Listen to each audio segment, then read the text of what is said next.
Hello, everyone. Looks like we are at the top of the hour, so we'd like to begin. Good afternoon, everyone. Welcome to the Support Hospital Opioid Use Disorder Treatment Texas Echo or Shout Echo. Please note that we are recording these sessions for later distribution. Please note that anything listed in the chat does not appear in the recording, so you are able to change your name to your first name if you would like. So my name is Rodolfo Badia, and I'll be facilitating today's session. A few quick announcements before we begin. To help with attendance, please enter your name, affiliation, and email into the chat function. To access the chat feature, click on the speech bubble icon on the navigation bar at the bottom of your window. To all the Be Well Texas providers, please make sure that you identify yourself during this session, or if you are joining via phone, please email your phone number and name to bewelltx@uthscsa.edu, or Echo IT will also put that on the chat momentarily. Some housekeeping before we begin. Please stay muted unless you are speaking. If you've joined by computer, your mute button is on the bottom left on your Zoom controls. If you're on the phone, to mute and unmute, press *6. We also encourage you to unmute and speak, especially during the discussion portion of our session, or if you prefer, you can use the chat feature to share comments and questions. Please note that no protected health information is allowed either in the chat or in our discussions during our session today. Now, during and after the session, the Shout Texas Echo team will send out a link to an evaluation of the session. All participants filling out the survey will be entered into a raffle for a $30 Walmart gift card. Additionally, this helps us get valuable feedback from you about how we can improve the sessions moving forward. So we really hope you complete that evaluation. Our didactic today is on motivational interviewing in patients with AUD, presented by Dr. Jananie Ramesh. Following that, we will also have a case presentation by Emily Ibarra as well. So with that, we'll start with introductions, followed by didactic announcements, the case presentation, and then our open and fruitful discussion as well. So thank you again for joining today's Echo session. In the spirit of All Teach, All Learn, we encourage you to all share your experiences, questions, and insights in today's conversation. So with that, we'll do introductions. We'll start with Dr. Ramesh. If you could please introduce yourself. Hi, everyone. I'm Jan Ramesh. I'm one of the hospitalists over at Dell Seton Medical Center. Excited to be with you all today. Thank you, Dr. Ramesh. Dr. Chris Moriatis. Everyone, Chris Moriatis. I am a hospitalist at Dell Seton Medical Center. I'm part of the Shout Texas team here at Dell Medical School. Awesome. Thank you, Dr. Moriatis. Alana Bolton. Hi, everyone. Good afternoon. Thanks for joining us today. I'm Alana Bolton. I'm a program manager at Dell Medical School and the director of Shout Texas. Awesome. Thank you. And I think that is our hub team, right? Awesome. Okay. So I guess at this point, we'll get started with our didactic. Jan, you may take it away when you share your screen. All right. Give me 1 second. Share my screen.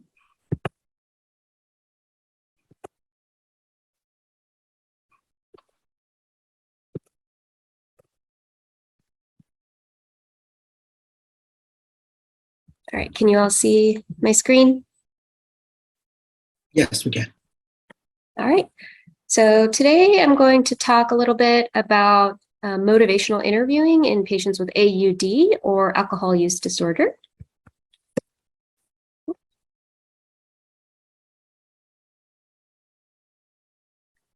Here's the disclosures. I don't have any financial disclosures right now.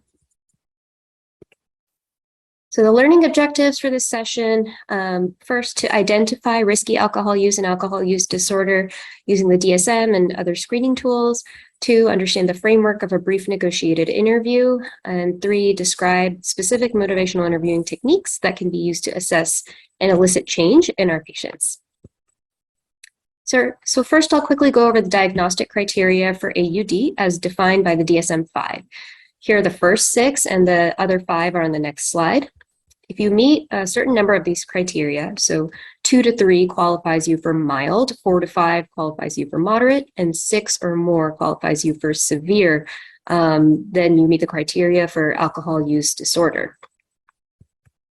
It's important to point out that criteria number 10 and 11 here, tolerance and withdrawal, These are the criteria for alcohol dependence. That doesn't necessarily mean you have alcohol use disorder. So dependence is a physiological condition of your body, which has developed tolerance and withdrawal symptoms in response to large amounts of regular consumption of alcohol.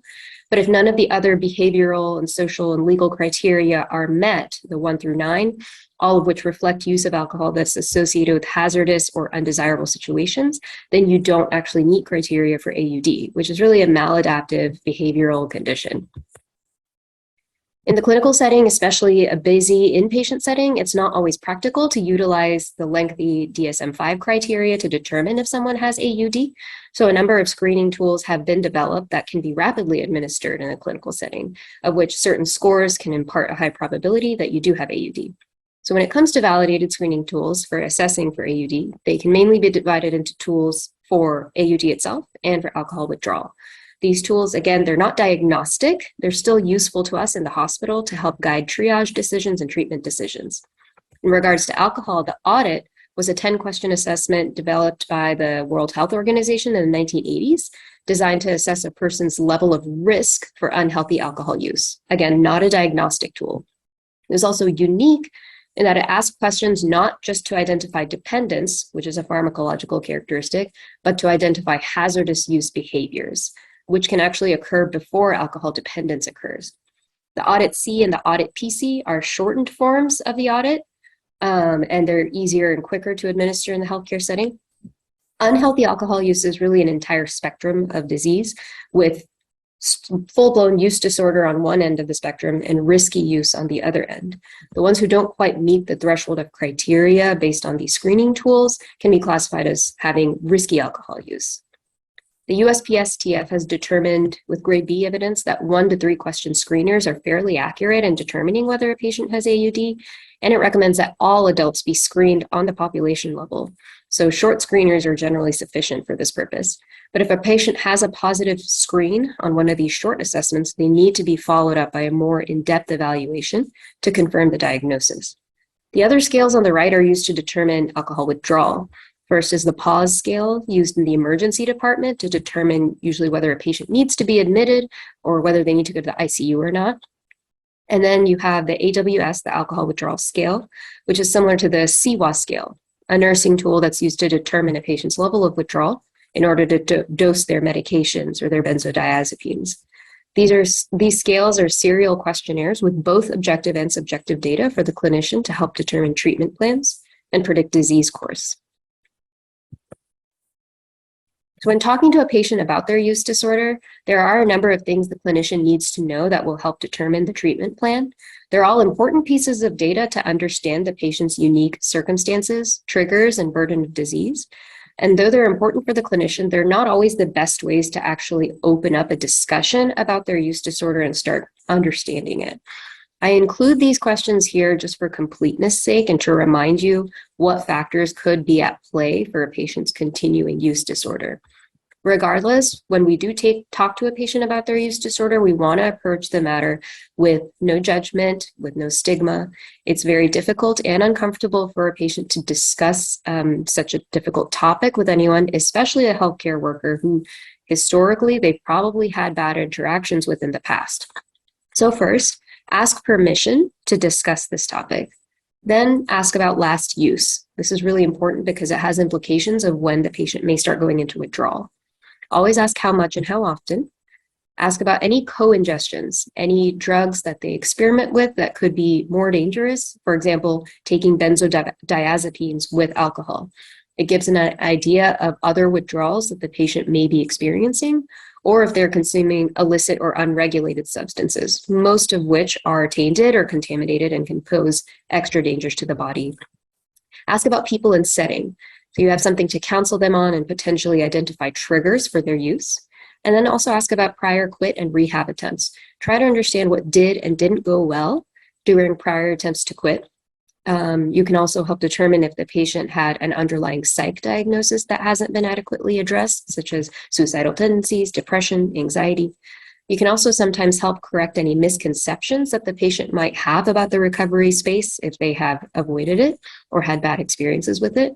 The reality is that most patients don't have access to evidence-based treatments and programs, and it's not surprising that quit attempts for alcohol are often not successful. So motivational interviewing is a form of counseling that's designed to elicit behavioral change by activating a patient's own motivations and desire to be involved in treatment. This has become more and more important in the era of the management of chronic and long-term diseases. The way that you talk to patients can substantially alter their motivation to change. And MI was actually developed for patients with problematic alcohol use back in the 80s. There are 4 guiding principles of MI, and the acronym that they form is RULE. So R stands for resist the righting reflex.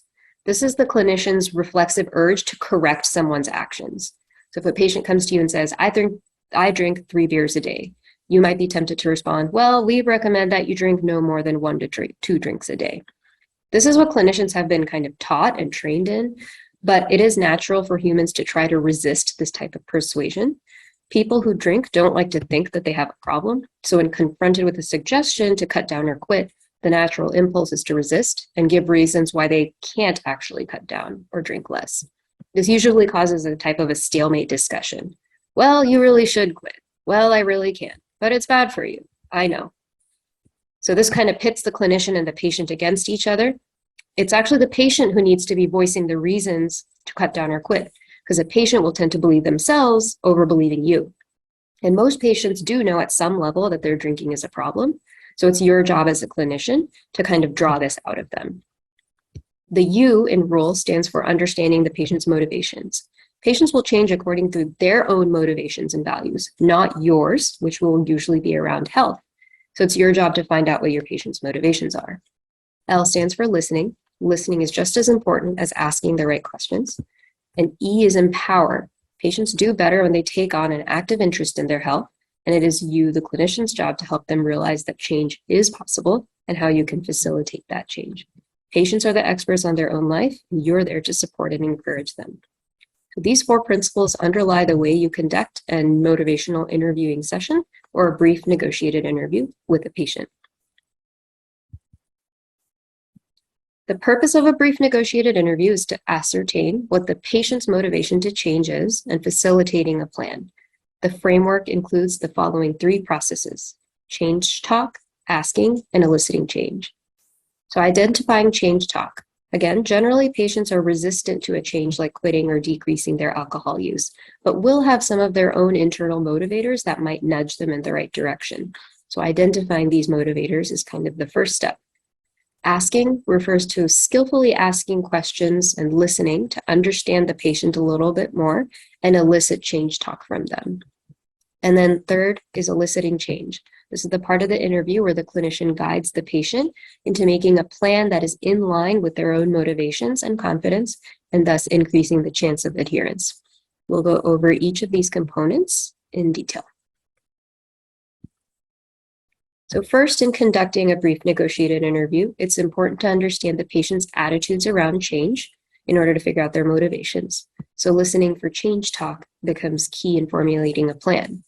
Most patients tend to be pretty ambivalent about change in that they know some of the health reasons why stopping or reducing drinking may be important, but there's always a but to stop them. Something painful, something inconvenient, or even just the fact that they continue to enjoy drinking. That prevents them from taking that positive step towards change. So the good reasons to stop drinking end up canceling out the bad reasons, the but, and then nothing ends up happening.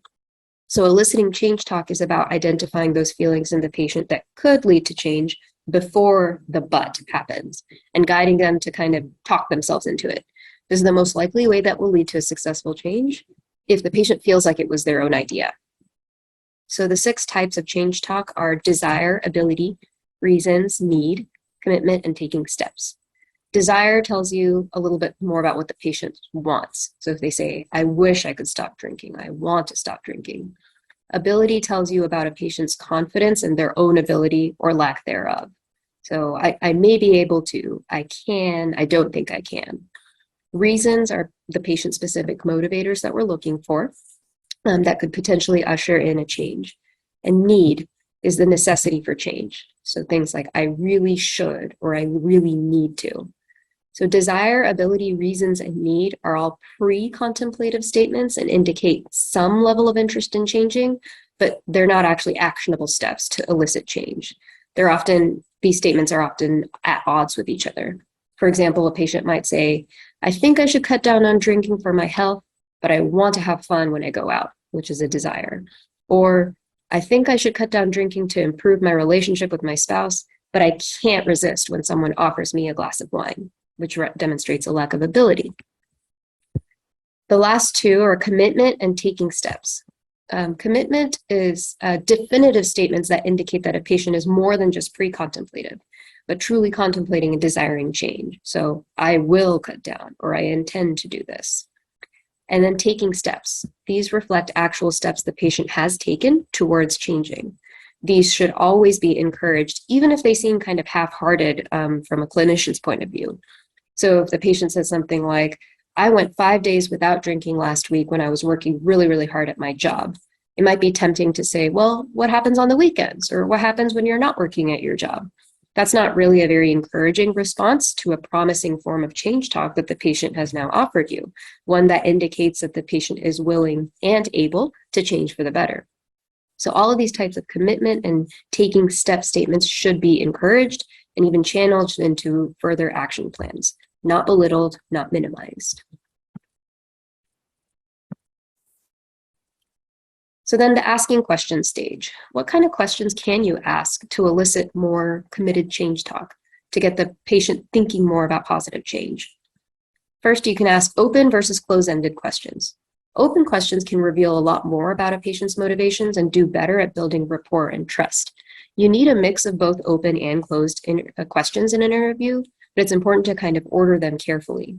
An open question followed immediately by a closed question actually doesn't really leave room for the patient to answer. So for example, if you open with, how's your drinking been going? Have you been drinking less? That sounds a lot more accusatory and reveals what direction you, the clinician, want the conversation to go in, which the patient might actually not be ready for. So instead try, how has your drinking been going? And then stop. Closed question traps are easy to fall into because many of our assessment and screening tools that I talked about on a previous slide actually consist of a series of very detailed closed-ended questions. And these kinds of questions, again, can make a patient feel kind of defensive and resistant. So some other alternative options might be, I have a series of questions for you on this form, but it might be easier for us to both just talk openly about what's going on in your own words with your drinking. And I can fill in the gaps on this questionnaire later. Or you might say, we've been talking about your drinking the last few times. What would be most helpful for you to talk about today in regards to your drinking?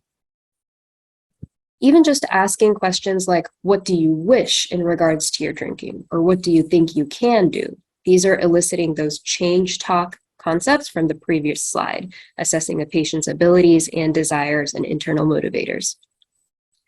Another way to ask questions is to ask about pros and cons. Ask a patient, what do they like about their drinking versus what do you not like?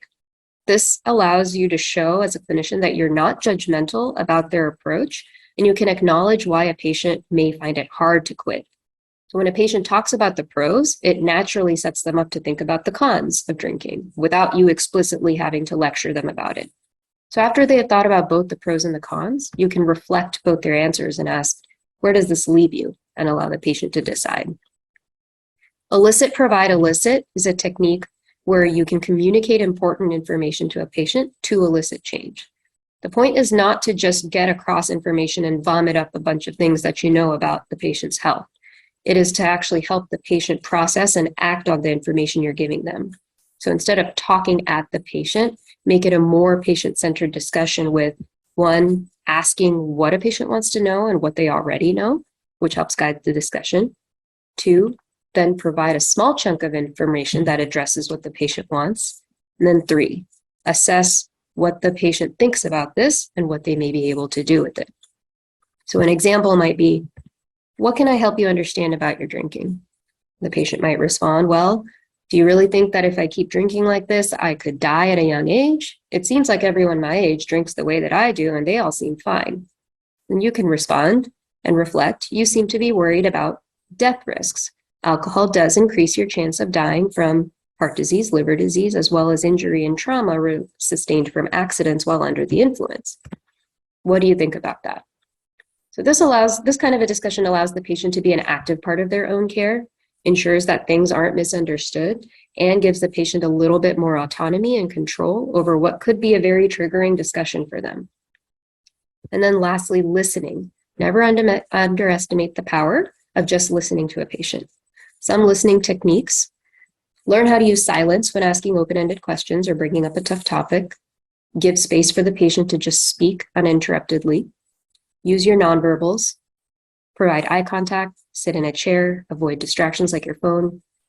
So using good listening techniques puts the patient in charge of the conversation, which is what you want when you're trying to elicit behavior change. Reflect back what they're saying. Don't interpret it or preach. Just summarize or paraphrase back what the patient is saying. This shows you're seriously considering what the patient's feelings are, and it is helpful for the patient to hear their own words back at them, whether it is those ambivalent words or positive ones.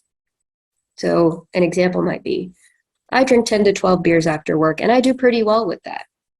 So you can drink a large amount without problems. Well, I do have some problems, but not often. Okay, so most of the time you are fine and nothing bad happens. Yes, but sometimes I have these problems. So in this way, the clinician is kind of reflecting back exactly what the patient is saying, but allowing them to elaborate in ways to guide the discussion towards a more positive place.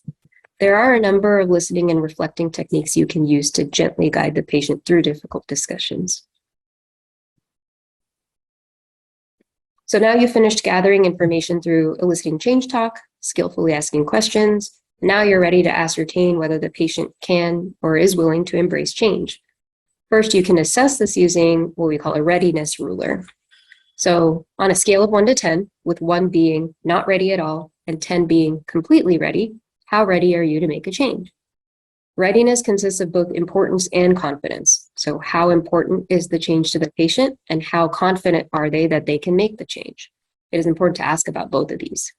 Those patients who see the change as important but aren't confident about it may need some specific ideas and guidance on how to change. Those who are confident but don't see it as important may need a little bit more information on the why. So after you ask on a scale of 1 to 10 how ready or confident they are, then ask, why are you at a 4 and not at a 3? They'll be able to provide a little nugget of motivation in their answer. What is driving them towards the positive change rather than the reasons why they don't want to? You can also use hypothetical situations. Using hypotheticals is a useful way to get the patient thinking about change when you sense they aren't quite ready yet. So by asking things like, what might this look like? Or imagine yourself in 5 years if you didn't stop drinking, or you did stop, where would you be? It allows the patient to distance themselves a little bit from an intimidating goal and think about their drinking in a less threatening way. You can offer choices. If the patient lacks confidence in their ability to change but desires it, you can offer them a few choices on how to proceed. Offer them a few choices all at once to prevent the patient from refuting or shutting down a single idea. This can create a little bit of autonomy for them because they can pick and choose from several valid positive options. And then finally, you have an action plan. You need to discuss some concrete and actionable steps with the patient before the end of your visit to follow up for next time. Make these steps small, achievable, and realistic. And again, let the patient guide this discussion, as they know better than you do what they are and aren't capable of in the context of their life. Encourage them and give them positive feedback for taking things in this direction, no matter how small the goal might be.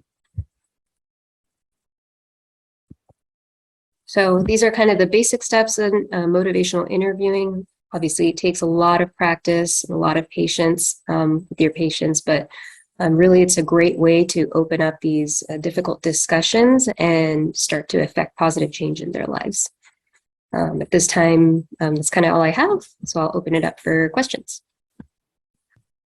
Thank you so much for the great presentation, Dr. Ramesh. Are there any questions or comments from the Learning Network?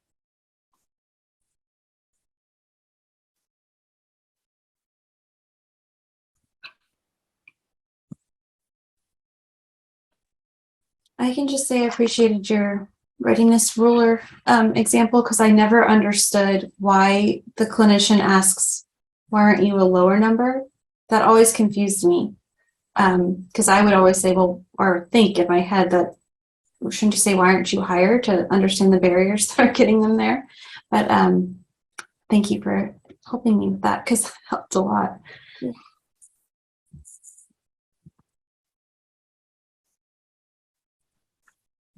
Thank you, Emily. Are there any other questions or comments?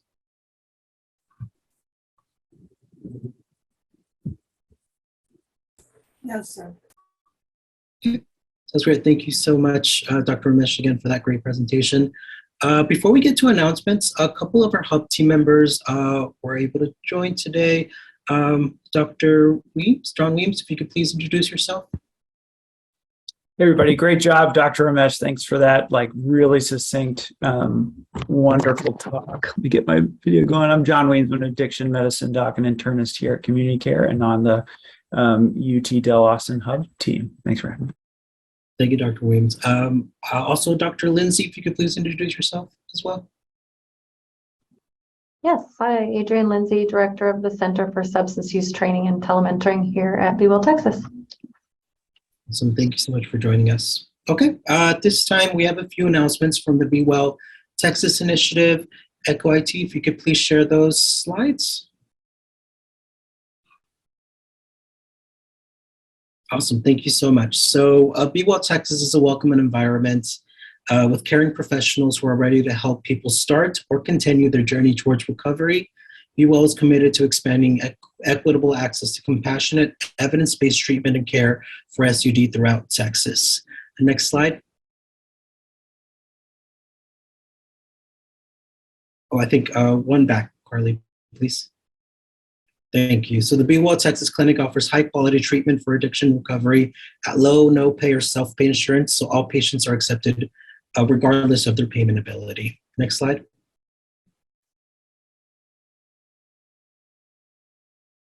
So our new public safety ECHO program will launch on September 8th. Soon after that, we will announce the SUD ECHO for behavioral health directed at behavioral specialists.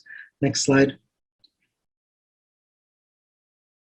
South Texas is also thrilled to announce the release of the comprehensive toolkit for hospital opioid use disorder treatment.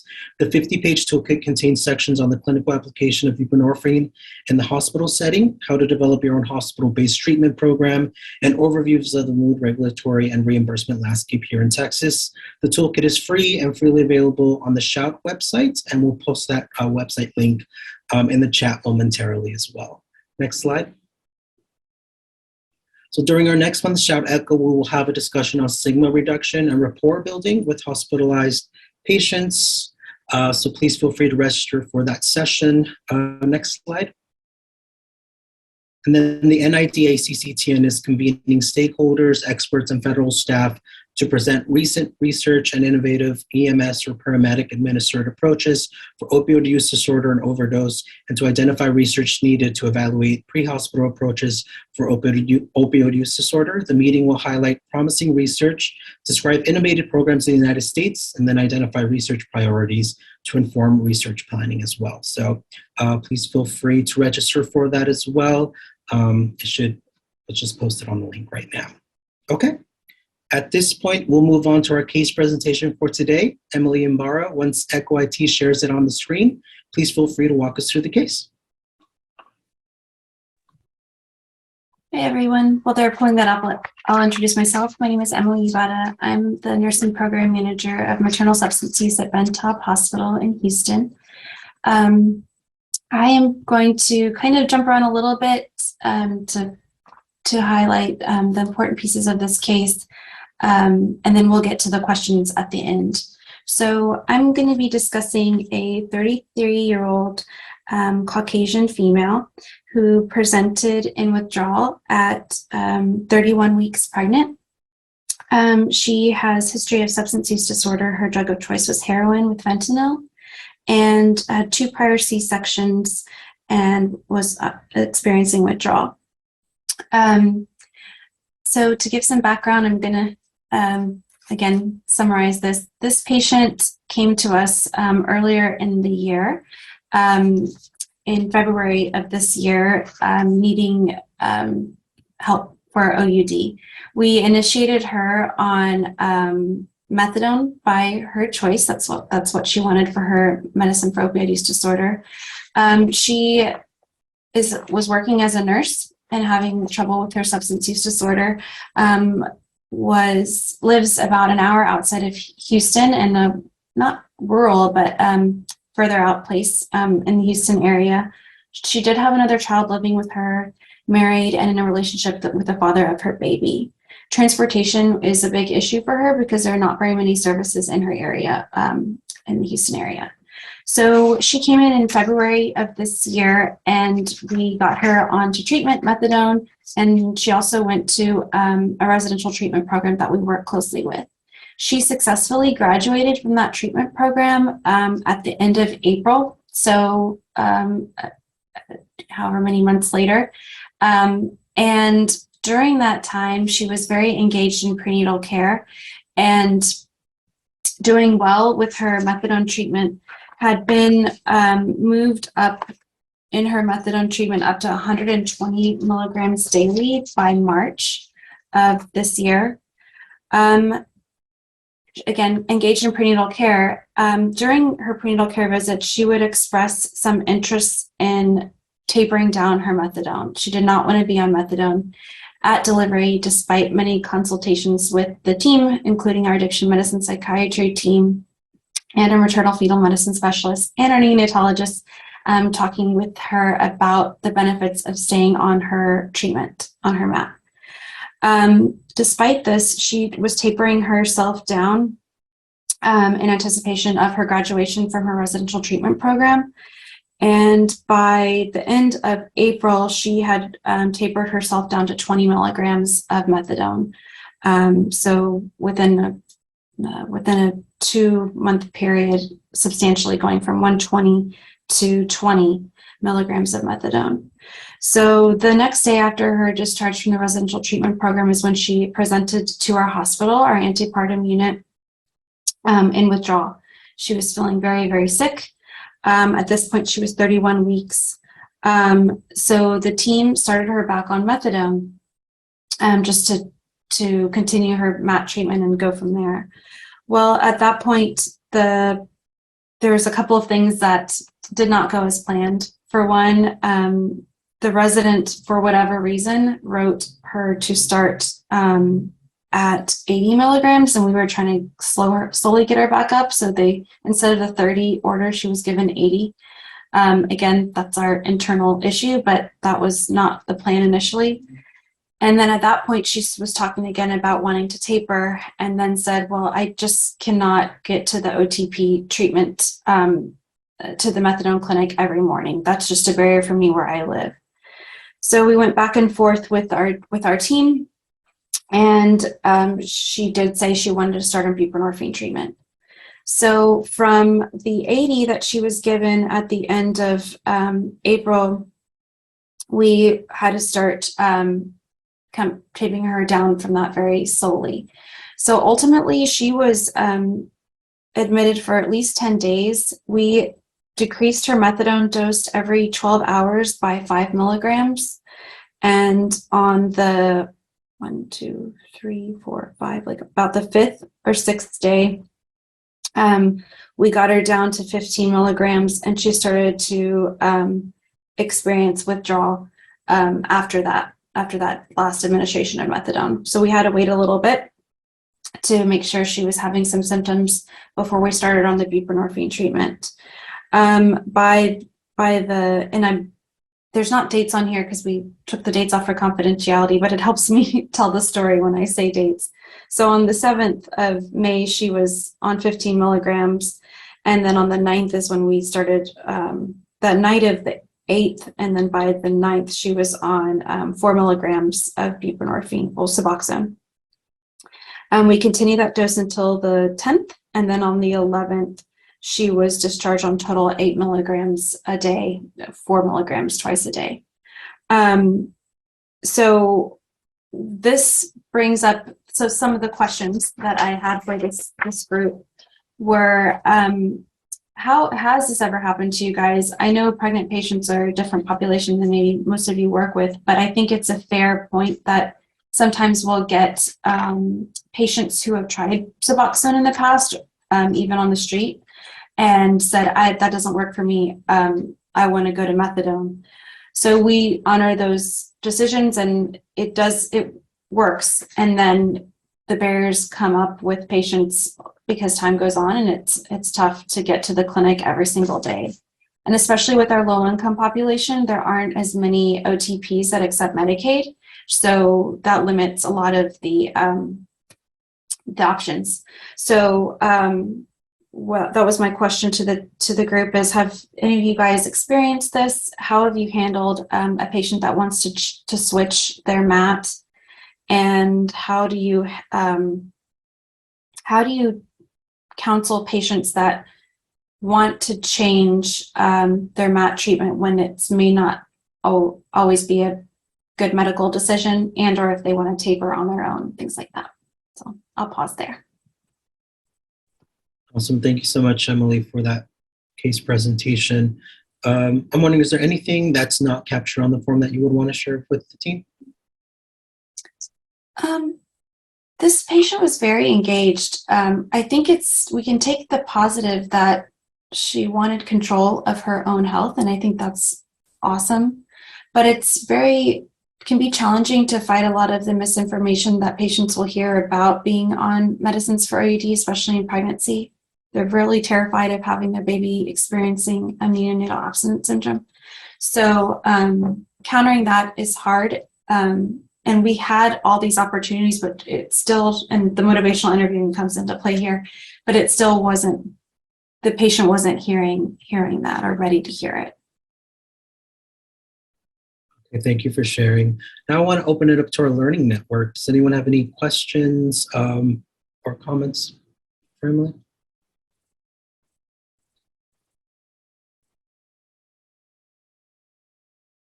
Yeah, Emily, thank you for that case presentation.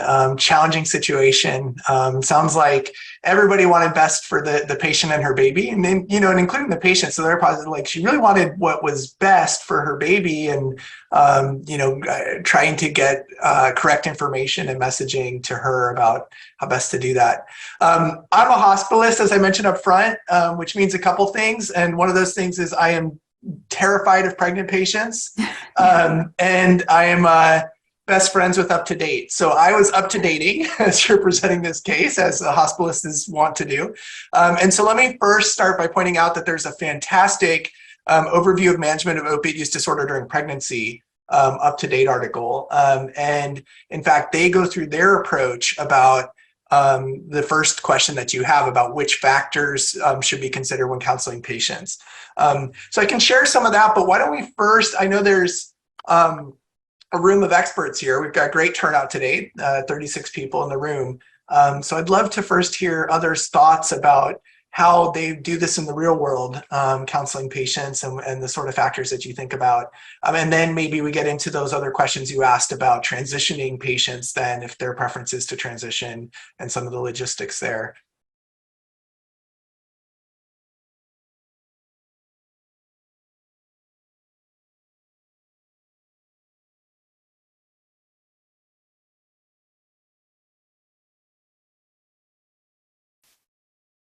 So has anyone had a patient transition? What was that like for them?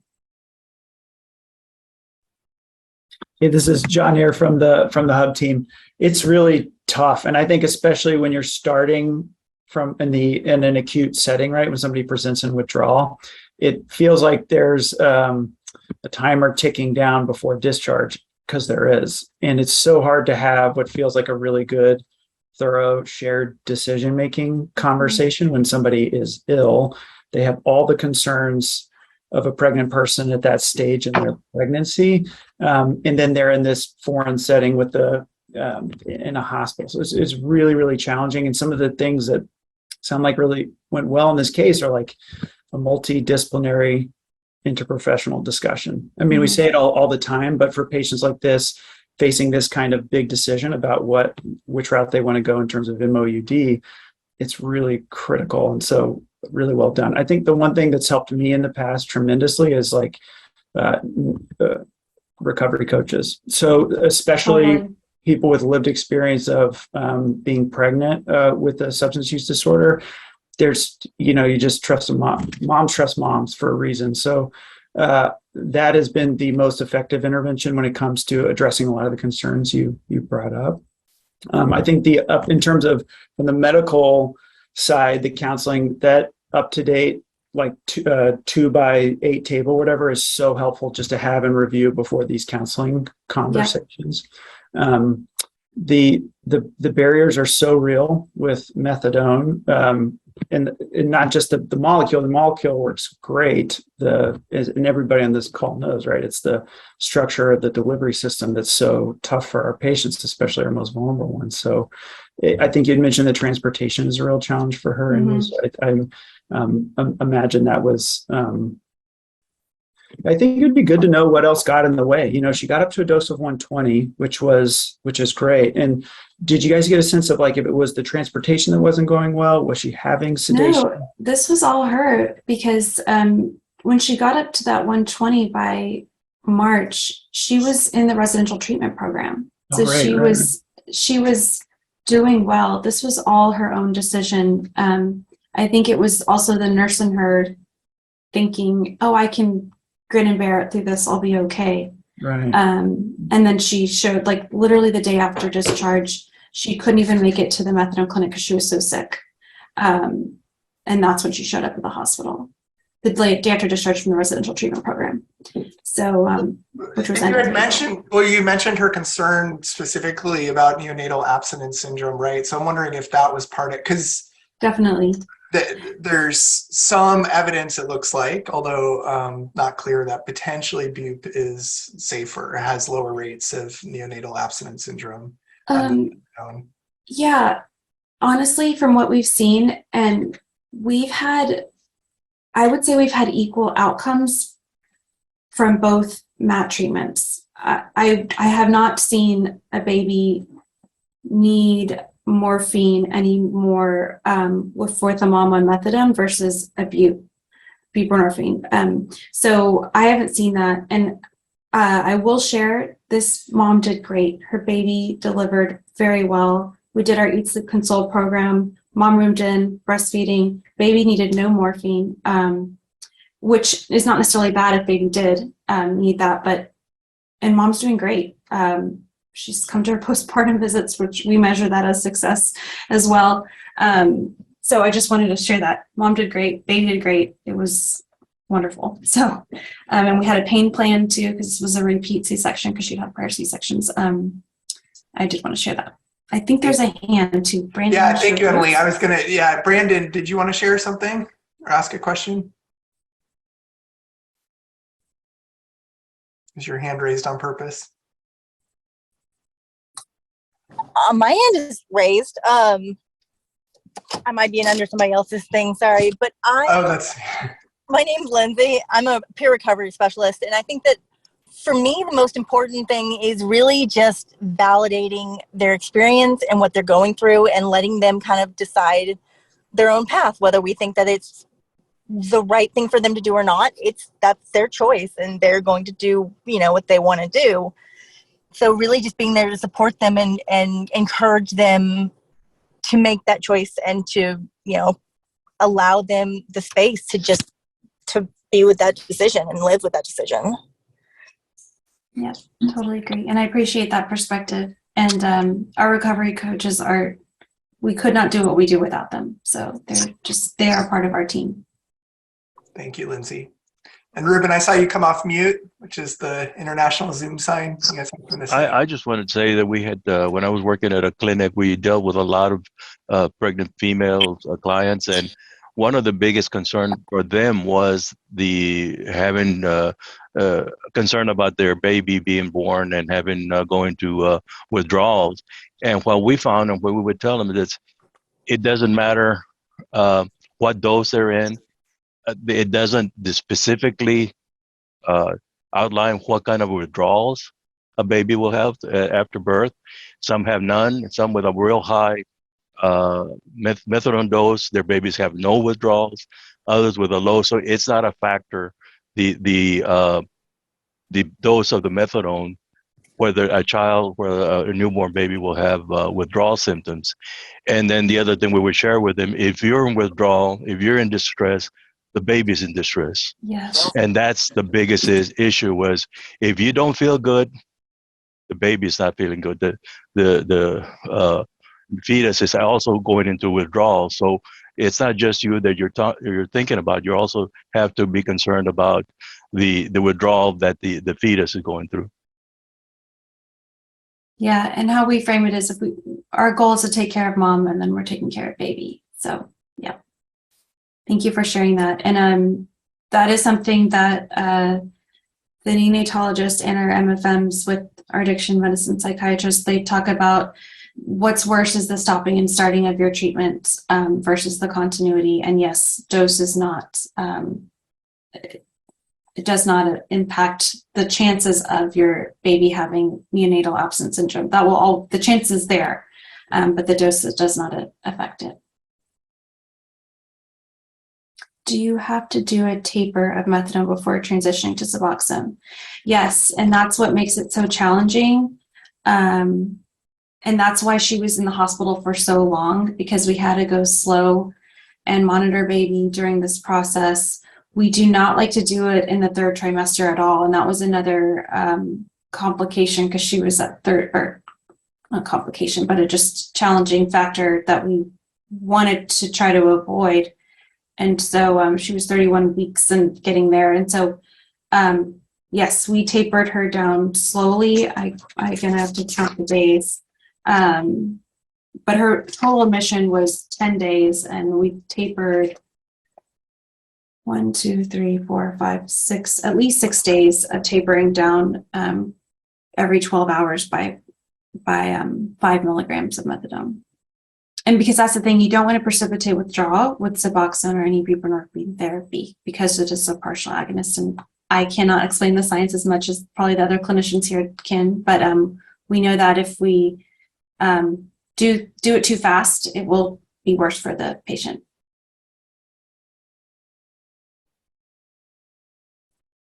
Thank you. Does Hub Team or Learning Network have anything else to add to that statement? I was just going to ask Emily, like what, could you give us some sense of how you talk to pregnant folks about neonatal opioid withdrawal? Because that's such a huge concern for our patients. Do you give them, how do you open that? That's a good question. Yeah. So one of the things that we all on the team talk about is, one, what Ruben was saying, that our goal is to treat you and help you with this treatment and your recovery, and taking care of mom and not putting stress on your body is the best thing we can do for your baby. We have a plan for baby, and so the Neo team consults with mom prenatally, and so she can directly talk to mom about that experience. And so what we say is we treat baby like a baby for moms that are on any MAT or are actually on using substances, but MAT specifically. So let me slow down. For moms taking methadone or buprenorphine, we have a program that we do called Eat, Sleep, Console, and we talk to them about that program. We also make sure that if babies are doing well and they're not in the NICU, that they can, but we monitor them at least 4 to 5 days. And if mom discharges before baby, because we minimum monitor babies for that long, then we have a care by parent suite where moms can continue to room in with baby. That is the best treatment for baby: breastfeeding, skin to skin, soothing. So we talk a lot about that. Moms have lots of questions about what the program is like, and we just set expectations. If baby needs a higher level of care, we cannot necessarily have that. That work, but mom is still very involved. Then we talk about pumping your milk for your baby and all of those things. But we start that conversation very early. It's one of the first questions we get asked, and then CPS is the other question. There's always a lot of fear and concern about that.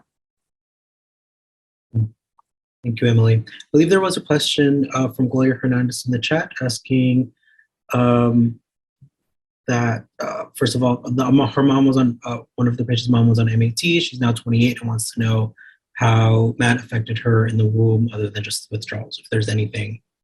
That's a really good question. I really wonder about the research that's being done about that longitudinally. I don't know. We know that any child that has mom with history of substance use disorder qualifies for early childhood intervention. And so we do make sure at discharge that all of those babies are referred to the ECI programs. But I don't know. I would need to do some research. There might be research out there, but that's a really good question. I don't know. Hey, it's I don't know. Go ahead. Question. Before you ask the question, maybe just I'm wondering if others have information on this. You know, what I had been reading on Up to Date, just to share here, it's that, I mean, for starters, both methadone and bupe are effective and neither appears to be teratogenic. And then when looking at neonatal abstinence syndrome, there has been research that shows that if it's managed and identified, there's no associated long-term harm. So, you know, at least the evidence to date that I'm seeing here doesn't suggest any sort of long-term harm specifically from MAT in utero. All right, Dr. Miramontes, want to ask you a question? Yeah, I just had a question for the panel. Has anyone had any experience using microdosing of Suboxone in order to try to transition them off methadone into bupe? It would seem like this would be a good indication trying to prevent withdrawal in this antepartum patient. It's a very good question. That I don't. Personally, with my team, my doctor's name's Dr. Ojeda is the one that we work closely. I don't know enough. And I can just say that, knock on wood, we haven't had any precipitated withdrawal yet this past year that when we've worked through these transitions, but patients have experienced it when they've tried to self-manage their own bupe because they'll get it illicitly on the street, and that's why many of them are scared of Suboxone when they come to us. But I'm sorry, I don't have any experience with that microdosing. Great, thank you. So that might be a good topic for a future program, how to microdose patients to transition them either from continued use of heroin or the methadone flipping to Suboxone. That would be a great topic for a discussion. Dr. Miramontes, I don't know if you were able to attend last March's Texas Substance Use Symposium, but Jennifer Papek down at the UTSA, beautiful, beautiful presentation on that topic exactly, and presented some very compelling data from our Canadian colleagues to the north about microdosing pregnant women off of methadone onto buprenorphine product. And so it was very well done. I have our slides. I don't know Send them our way. Copyright stuff, but I'll send it to some of our hub colleagues and I'll let them Thank distribute. But yeah, beautiful, beautiful presentation.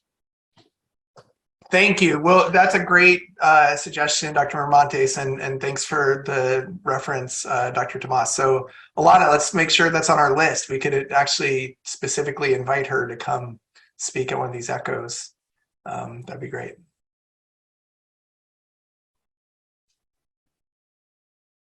So I think a link was shared to provide support for the moms as well by Bobby too. Okay, just want to make sure that we capture all your questions. You had one on, has anyone had success with their connections to ODPs and ongoing collaboration during transitions of care? Does anyone have any comments or on that specific question?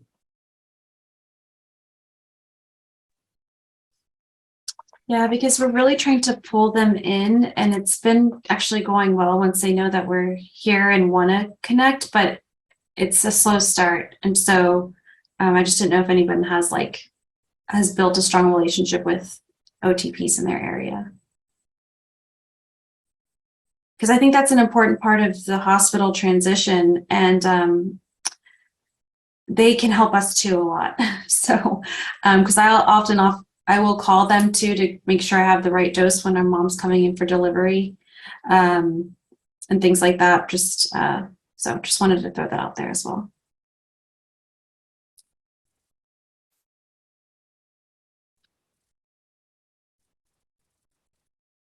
Anybody have patients that split dose that get take homes of their half dose for the end of the day?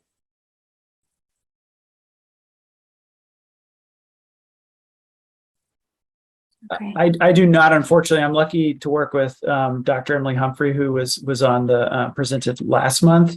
And we're also building out our relationships with methadone clinics ourselves. And so for those of us in this stage of change, Emily, could you give us some context about split dosing specifically for pregnant folks? Yeah, so especially when patients will enter their third trimester, their dose need can potentially go up just given the blood volume and how physiologically mom's body's changed in the third trimester. And then we also see that baby tends to tolerate, mom and baby do better when we can split the doses on the third trimester. But many of the OTP providers don't know that. And so they might know that mom needs a higher dose, but I don't think they have. It's been standard to know that the split dosing can be helpful. And so that's something that we've been working on. We'll have our doctor, our MFM has reached out directly to the OTP to request that on behalf of the patient, because the patient, of course, we want them to be their own advocate, but it comes better from a doctor. So we have seen moms do well, especially when we're doing antenatal testing, and we'll just see babies prefer the split dosing as far as like their activity. Great. As we come up to the end of the hour, I'm wondering, actually, Dr. Weems, do you mind maybe giving a very quick answer to this question in the chat? I know this come up in the past about Suboxone and Fentanyl. Thoughts of using methadone in patients who mainly use fentanyl, certainly may legal logistic barriers to get it, but I heard Suboxone might not be enough to control withdrawals for the fentanyl user. Would love to hear other folks for pregnant persons. In general, fentanyl is more potent. There are some challenges with initiation of buprenorphine in particular that have to do with fentanyl's lipophilicity and then slow clearance. And so we are seeing it increasingly here in Travis County that patients are having a very difficult time with standard buprenorphine inductions, even though they're feeling sick and mild, even moderate withdrawal, sometimes severe withdrawal, they are still getting precipitated withdrawal. So acute onset severe opioid withdrawal symptoms shortly after administration of buprenorphine. So that is new, and that is a really significant challenge in the fentanyl era of how to get people on buprenorphine. Dr. Chin, I think you asked a really good question too, and we don't know the answer to this about in terms of maintenance, is buprenorphine going to be enough for a lot of our patients? And I think experientially, people are starting to say more often the answer is no. And so that is helping fuel a lot of advocacy and policy discussions around what we do to get methadone more available, and ask great questions like Emily's asking about how do we build linkages between inpatient settings and OTPs. Because in the fentanyl era, I think we need to have all options on the table. There are some specific challenges with buprenorphine, both with starting and potentially with maintenance. We think that probably has to do with the potency of fentanyl and its analogs that are in the drug supply. Anybody else have experience with this? Well, even this patient example, I think that's one of the reasons too. She was using fentanyl at the end of her substance use, and she just was very against buprenorphine, not having had a good experience with it. Awesome. Thank you so much, everyone. In the interest of time, I'd like to move on to our closing remarks for the session. Dr. Moriadis, if you could please give us a summary of some of the key points and recommendations from today's session. Sure. I think the theme of today's session, which has been our theme throughout, really just strikes me as continuing to learn how to meet patients where they are. We heard from Jan Ramesh some really actionable, specific approaches to how to use motivational interviewing to elicit change for our patients. And then Emily shared a really challenging case with a lot of rich discussion around a pregnant patient and thinking about how we both provide counseling and support for patients in these situations, and have to understand the evidence and when there's gaps in our evidence. And then discussing a little bit about the challenges of transitioning patients from methadone to buprenorphine when that is indeed their preference. And at the end, hearing about some of that tension there of like some of the areas where perhaps buprenorphine may not do all the things we need it to do, and so areas where we might need to select other medications such as methadone, and how we need some systems change and policy change around that. So I look forward to also the opportunity to visit microdosing in the future. And as we hit 1 o'clock here, we thank everybody for joining us during this lunch hour. Thanks, Thank you, everyone. Bye. Just a reminder, CME, CNE credits are available. Our next session is on August 18th. Thank you, everyone, and have a great rest of your day.